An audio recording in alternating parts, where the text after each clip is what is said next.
Good evening, viewers. Welcome back to Hellenic TV and Table for Two. I'm James Neophytou and I'm here with Alexios Gennaris, and we are dressed Christmassy this time. We don't really do Christmas jumpers here, so we've all red today in honour for the Christmas episode. So you're very welcome. Alex, how are you? I'm very well, thank you, James. We're going to cover our standard agenda today. We'll talk about charitable work in Sierra Leone. Special mention this time in terms of the seasonal aspects of mentoring and mental health, and then we'll get into our community events leading up to Christmas. Loads of those happening.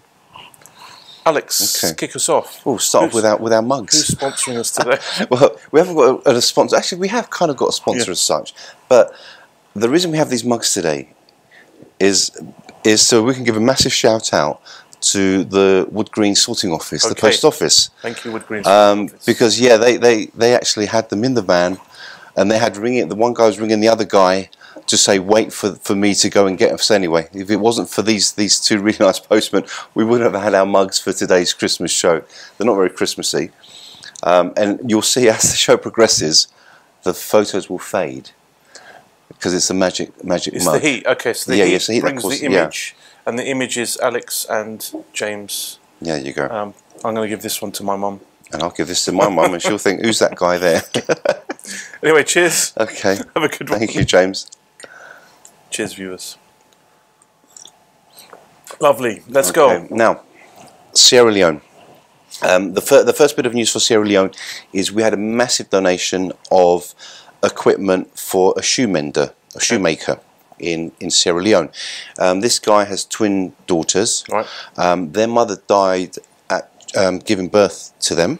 Wow. So this guy's been bringing up his two daughters. Wow. One of them ended up with the physical disability. She's got stunted growth, but she's such a confident girl, even though she's had problems in her life. So what we did was we got together with some shoe repairers, shoe menders, and makers, and there's three companies: Matthews Shoe Repairers, there's Buckles and Brogues, and there's Leather and Grindery. Leather and Grindery, they supply a lot of the equipment for the other two. Right. So they gave me a massive boxes actually of equipment. So this guy now will be able to support his daughters. He'll have his own business literally. So that's thanks to them. Now the other big news is we have a Christmas envelope appeal at the moment. There'll be a QR code behind us any moment now.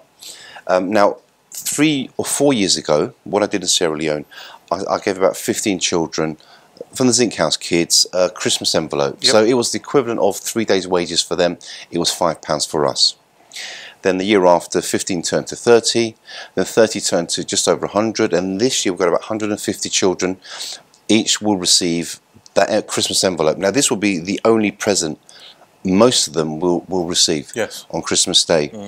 And it's not just the Orthodox Christian children, it's also the Muslim children. You can't really... Well, Christ was a prophet in Islam. I say that to my Muslim students today when they don't want to say the Lord's Prayer. But I say to them, well, Christ was a prophet in your religion. So anyway, so everyone's there's connections. So everyone will receive this envelope. So that's a wonderful thing there. All viewers of Tables too. A Merry Christmas and a Happy New Year. Now, the next bit of news is quite a long story. This back in January 2023, Alexandra and we had a video conference with two people from Imperial College. There was Dr. Sunday Popoola and a lady called Alison Ahern. She was a construction lawyer who then became an educator. Now, we were talking about Sierra Leone, Crew Bay, Waterloo, how they can all be helped. That was in January 2023. About a month and a bit ago, I had a message on the GoFundMe page. Alison has been trying to find me all this time. She's left Imperial College, so she didn't have her email. So she's got a new job. She works for an education charity. Now she's taken this design, there's a design project, the fact that started off by NASA for a space design. She's taken it into cities now. So what her idea was to take one of the areas, Crew Bay. Yes. It's a shanty town, slum area of Sierra Leone, Freetown, and she's given UK schools a project of regenerating basically this area. It's a virtual project. It's a challenge. Now she's gone one better. She's actually got together with a school in Barbados and given them the role of trying to find solutions to Crew Bay. That's going to be December the 9th. It's a one-day project. It's a one-day challenge, should I say. I'll be one of the advisors, obviously, when it comes to Crew Bay. I think I might be one of the judges as well. So these students now will be using the information that Alison took from me on Crew Bay. Because I mentioned at one point it needs that support, it needs that help. Yes. So imagine all these teenagers, and then they go on to their degrees, then they go on to become politicians or ambassadors or something big, and then they remember their project on Crew Bay. Amazing. Because that'd be brilliant. Amazing. So I can't wait for that to happen. So I think that's about the news on Sierra Leone. But the Christmas envelope appeal is the biggie amongst all that. Okay. Okay, James. Now. Good. Now we've got the Christmas break coming up, obviously, for university students, even for secondary students. Yep. How do your secondary students, do they just enjoy that time? We don't always know. Some find it a bit lonely. They like the activity and the routine of school. It's obviously good to have a break, but I know that the safeguarding team often mentions that it's a difficult time for some people. Okay. So we need to keep an eye out a little bit. Yeah. And that's probably quite hidden as well. You don't really know it's happening. Same with the university students. We've mentioned before, students during the summer months, summer breaks, Easter breaks, that long period away from their studies can throw them. Their schedule goes out the window. Then you've got the loneliness again. Some of them might be students from abroad, students from other cities, students who have come from broken homes, and they're now left alone at Christmas when they see everyone else going off to their families, and they don't have that. So I think people should really just reach out. Just think about these people. Ask a question. Even neighbours. You know, if you've got an elderly neighbour or just a neighbour who's living on their own, just knock on their door Christmas Day, Boxing Day. Check those, see how they are. I'm sure your mum's going to have lots of food left over as well. I remember during COVID, my father-in-law used to go to the tube station, collect all the unused Metro newspapers, and then go around to old people and hand them the newspapers. A, just to check up on them. B, so they could read what's going on in them, because you weren't allowed out. You were allowed once a day. So that kind of activity, connecting with the community, connecting with even with people that you don't know very well, just to look out, it helps. And that's important, very, very important. Yeah, I never knew that about your father. No, he's such a quiet man as well. And we say that often about our church as well. There's some conversations that happen, the elderly, maybe it's the only time they speak to someone during the week. They might have a carer come to see them, and on Sundays they get to see 100 people that they've known for 30 years. It's the only time. So, absolutely. Well, when I used to do the assessments of students at the university level, I could always tell those who lived alone or lived a single parent with young babies or children, because all of a sudden they would talk and talk and talk and talk, because they never had the opportunity that morning or the day before. So that's quite important. Now there's some mentoring tools I was going to obviously talk about as well today that I used to use in the days when I had loads of students. Now, there's the confidence circle, first of all. Now, all this will be popping up behind us, obviously. Now, with the confidence circle, it's cut into 6 segments, so divided up, and then there's the circles that get bigger and bigger and bigger and bigger until you get to the end. Now, they're all labelled. So there's confidence. This is for university students, this one. Confidence, stress management, motivation, revision, studies, and R&R time. Now, R&R time is very, very important that you're able to meet that balance. So what the students are asked to do during the first session is to mark where they are in that circle. So for confidence, middle is the lowest, and then the highest is the top one, and so on and so forth. And then you can measure. So if you see that the confidence is low, but the motivation is slightly higher, then you know you can actually help them improve on their confidence, improve on their studies, because the motivation is there. They just need that slightly bigger push. I had one student, a law student, and obviously I won't mention names. and he has schizophrenia and depression. Now he put where his studies are, he marked it above, outside of the actual circle. Yeah. So I said, how come you're above that? And he goes, because I know more than my tutors, than my lecturers. Now that could be part of the schizophrenia, or maybe he just knew a lot. I mean, he went on to a master's. He got he got his degree and got his master's in that. And he was an interesting guy in that he would say that he's a god. And I asked him once, I said, what makes you a god? And he goes, well, I can give life, in that I can get a woman pregnant. I can take life, in that I can stab a man and kill him. I said, but so can I. And he goes, all gods. We're all gods. And then I said, what happens when you die? And he said, well, I'll be a dead god. So I asked a stupid question, I'll be a dead god. First god that's mortal. Yeah. And then one day he said to me, he goes, Alex, people think I'm mad. Do you think I'm mad? I said, well, you make sense to me. Maybe I'm the one who's mad. I really can't answer. I really can't answer your question. Nice answer, yeah. Wonderful. And we're still in touch after all these years. We still chat and what have you. So that's the confidence circle. Then there's the progress chart. Now the progress chart, you have a chart. They have numbers 1 to 10, and you, with a student, for example, at school, and you say, look, your maths at the moment, where would you rate it? They might say it's a 7. I said, and then you say, why is it a 7 and not a 6? So look at the positives, rather than why is it a 7, not an 8? Not an 8, yeah. So they say, well, I go to class regularly, I do my homework, I study, I revise, and they say, well, how are you going to get from 7 to 8? And they go, well, maybe I'll go to the library more, maybe if I, show my workings and what have you. So you always look at the positives. So that's a progress chart. Very, very useful tool.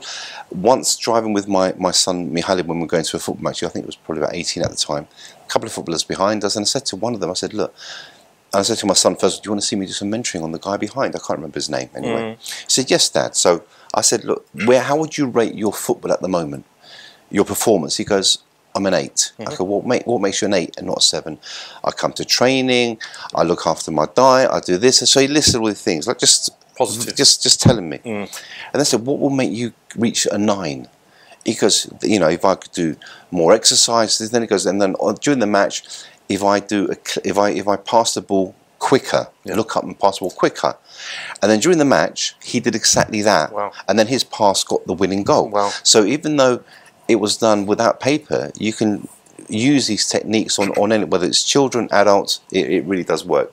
And the final tool is the positive and negative chart. This is really, really useful for your students as well, James. So you get them to list their positive attributes and then the negative attributes. Now, someone with depression may have more negative than positives. Someone might, equal, some might just not think of anything at all, and then you have to just help them along. Now, what I would do is I'll take the negatives. Say the student, for example, said, I'm fussy. Yes. And that's a negative. I said, well, then I say, if you're fussy, you're thorough. So that then becomes you have high standards. A positive, exactly. Yes, yeah. So that's how you can use that simple tool just to turn things around. Because what we see as something bad about ourselves actually isn't so bad. So there you go.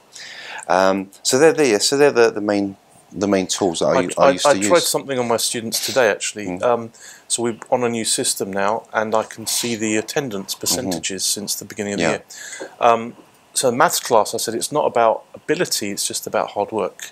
Everyone finds maths challenging. It's how much you put into it. So I put up the chart of, from 100% down of attendance, and they're all laughing. And I said, if you're below 95%, that's the trigger point for the score, so you shouldn't be below that.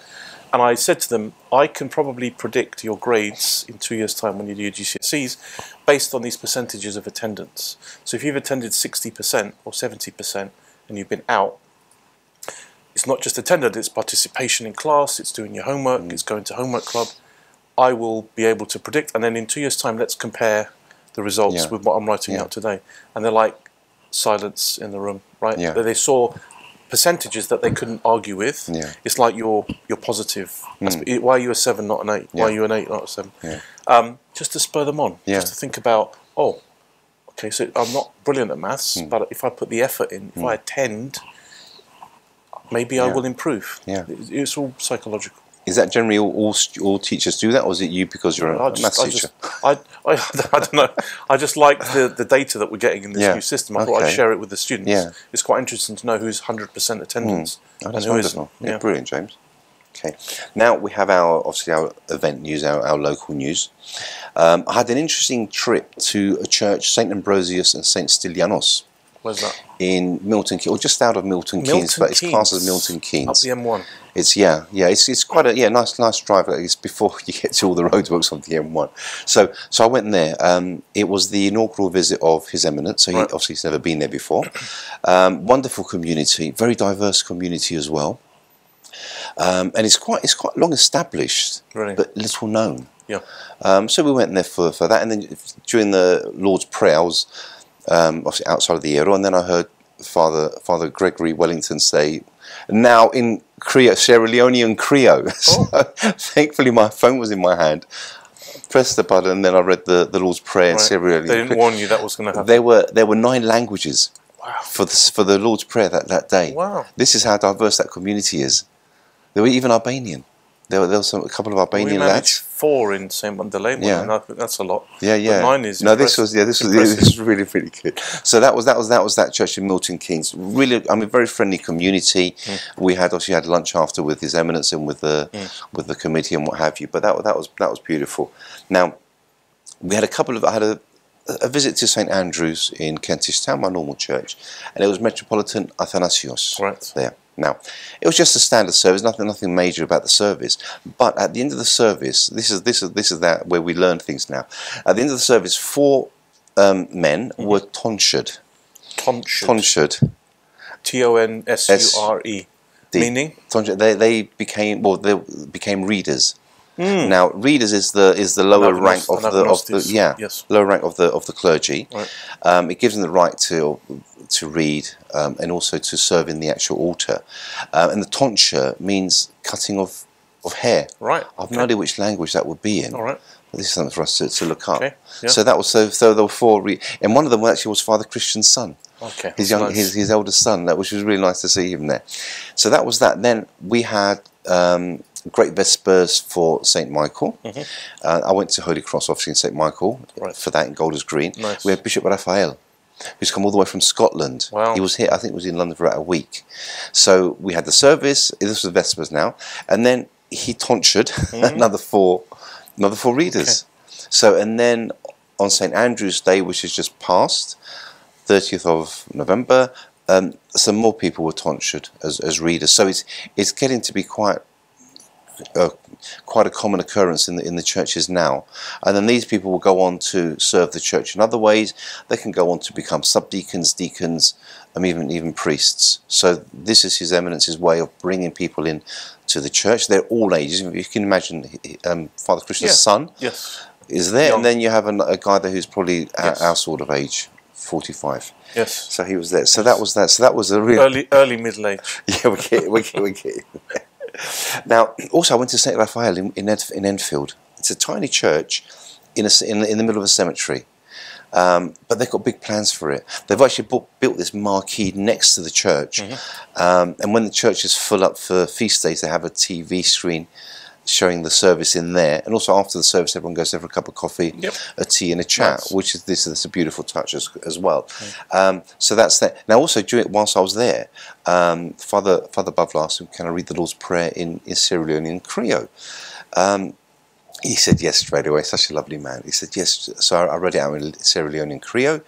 Now you want God make all my prayer to you and honor you. With the prayer make you rule with, make waiting you won't be, not this world, like you are with the bina even. Give you waiting before it is padding, before the bad thing. Then when we don't do like I will serve the padding then people. Whatever we bad, make we no let for we live upon you anytime. We certain cry we, no make certain ever we. And Father Costandino, who was formerly of St Andrew's in Kentish Town, he was there, and then he was talking about the gospel reading, about the neighbour. What makes you a neighbour? And then he said, you know, to be good person to help others.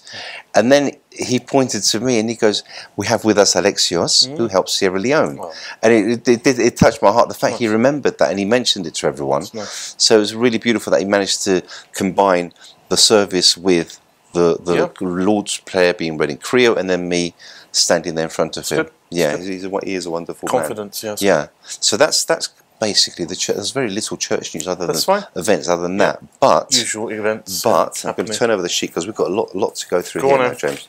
How much time have we got? 10 minutes. We've got 10 minutes. All right, good. Now, because you might be involved in a couple of these actually. Now, Sunday. Can I just pause you there? I like the way the cup is now going colder because you can't see the top of my head now. You can just above my glasses. It's quite. I'm not sure if they can see that. So when it gets colder, so it's just nighttime drawing in. That's what it is. Okay. Back to your paper, Alex. Sorry. Now our list. Your list. We have on events coming up. Over the Christmas period. All this information is online. Is on the Theadira website. Is on the specific churches' Facebook pages as well. So anyone can find this information online. But there will be posters popping up behind us. Very good. Which we're not responsible for the posters in case they're not too clear. Now, Sunday the 8th. Yes. There's loads of events, but the three we have here. Now, Banaya in Wood Green has a cake sale after the service. That's arranged by the Philoptochos. St. Bandalemon, you were saying, has a... We have a Christmas bazaar. What's a Christmas bazaar? Well, again, people bring in things to sell, sweets, you know, just a way of collecting money for the community and getting together just before Christmas. Yeah, wonderful.